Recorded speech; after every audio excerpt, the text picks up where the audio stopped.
रामकृष्ण हरी मंडळी, आज आपण अगदी साध्या सोप्या पद्धतीने बेकरी स्टाईल रवा केक कसा करायचा तो पाहणार आहोत। तर बघा, हा केक किती जाळीदार झालेला आहे।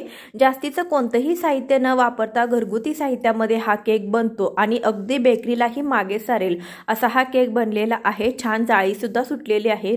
अगदी कोणीही सहज करू शकेल एवढ्या सोप्या पद्धतीने रवा केक कसा करायचा तो आज आपण पाहणार आहोत। त्यासाठी व्हिडिओ शेवटपर्यंत पहा, जास्तीत जास्त लोकांपर्यंत शेअर करा।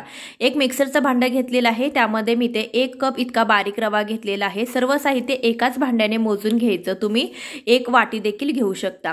त्याच कपने पाऊण कप इतका आपण त्यामध्ये साखर घातलेली आहे आणि 4 वेलच्या टाकलेल्या आहेत। यानंतर हे मिक्सरमध्ये 2 ते 3 मिनिटं बारीक हलवून घेतलं। तुम्ही जाड रवा घेतला तरी मिक्सरमध्ये टाकल्यानंतर तो बारीक होतो।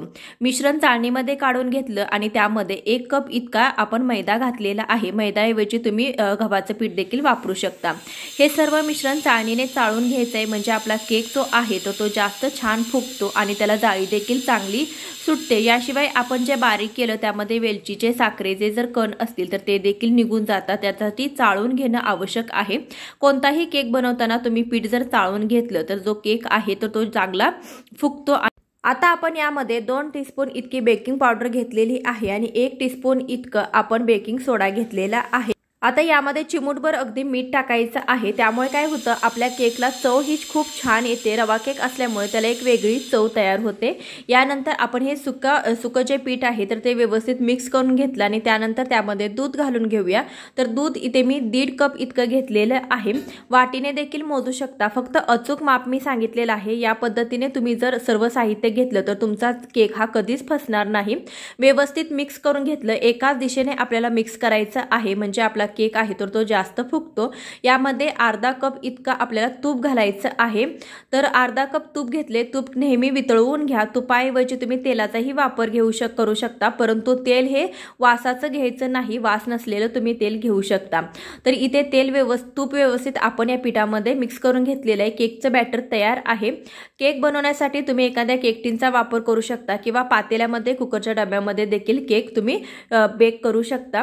तर यासाठी सर्वात आधी आपण तूप व्यवस्थित या केक टिनला सर्व बाजूने ब्रशने लावून घेतलं। त्यानंतर थोडंसं आपण त्यामध्ये मैदा घातला आणि हा मैदा सर्व बाजूने व्यवस्थित डस्ट करून घ्यायचा, म्हणजे आपला केक आहे तर तो खाली टिनला चिटकत नाही। याऐवजी तुम्ही बटर पेपर देखील घालू शकता।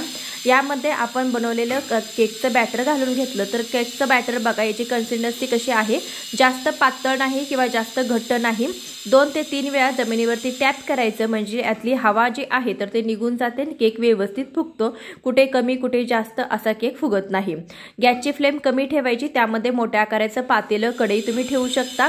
गॅसची फ्लेम अगदी कमी आहे, यावरती स्टँड ठेवून आपण त्यावरती केकचा टिन ठेवून घेणार आहोत। तर कमी गॅसवर तुम्हाला मी गॅस दाखवला त्याच पद्धतीने त्याच गॅसवरती आपल्याला एक 40 ते 50 मिनिटं हा जो केक आहे तर तो बेक करून घ्यायचा आहे। झाकण घट्ट घालावा, म्हणजे त्यातली जी हवा आहे तर ती बाहेर जात नाही। त्यावरती वजन म्हणून मी खलबत्ता ठेवलेला आहे। 40 मिनिटांनंतर तुम्ही बघू शकता आपला केक छान बेक झालेला आहे। थोडासा स्पर्श करून बघायचं, हाताला केक चिटकलं नाही पीठ, याचा अर्थ केक छान बेक झालाय। याऐवजी टूथपिन तुम्ही त्यामध्ये घालून बघा, जर टूथपिनला जर केक चिटकला नाही, तुम्ही चाकू देखील घालून बघू शकता। केकचं पीठ चिटकलं नाही याचा अर्थ आपला केक छान बेक झालेला आहे। यानंतर केक बाहेर काढून आपण 5 ते 10 मिनिटं व्यवस्थित थंड होऊन घेतल्या। यानंतर चाकूच्या मदतीने याच्या कड्या मोकळ्या करून घेतल्या। अगदी सहज हा केक बाहेर येतो। ताट ठेवायचं, त्यावरती आपण केकचा टिन अशा प्रकारे उलटा करायचा, केक अगदी सहज बाहेर निघतो। तर बघा किती छान अशी जाळी सुटलेली आहे। अगदी अयंगार बेकरी सारखा हा केक बनतो आणि करायची पद्धत पहा किती सोपी आहे। एवढ्या सोप्या पद्धतीने लहान मुले सुद्धा हे केक बनवू शकतात, एवढी सोपी ही पद्धत आहे। सांगितलेल्या योग्य प्रमाणामध्ये तुम्ही जर हे केकचं सर्व साहित्य जर मोजून घेतलं तर तुमचा केक हा अजिबात फसणार नाही आणि पहिल्याच प्रयत्नामध्ये 100% तुम्ही हा जो केक आहे तर तो छान बनवू शकता। नक्की बनवून पहा आणि बनवल्यानंतर कमेंट करून आवर्जून सांगा। अगदी सोप्या पद्धतीने खूप मऊ जाळीदार असा हा केक बनतो, चवीला देखील अप्रतिम आहे। माझ्या मते तुम्ही तुपाचाच वापर करा, तुपाचा वापर केल्यामुळे वेगळी चव याला तयार होते। बघा किती छान जाळी आणि किती मऊसूत असा हा आपला केक बनलेला आहे। अगदी स्पंजी असा हा केक बनतो आणि घरगुती साहित्यामध्ये हा केक बनवलेला आहे। आजच्या व्हिडिओमध्ये रवा केक अतिशय सोप्या पद्धतीने समजवण्याचा प्रयत्न केलेला आहे। हा व्हिडिओ आवडला असेल तर नक्की जास्तीत जास्त लोकांपर्यंत शेअर करा। चॅनलवरती नवीन असाल तर नक्की सबस्क्राईब करा. भेटूया अशाच एखाद्या सोप्या रेसिपीसोबत. तोपर्यंत धन्यवाद.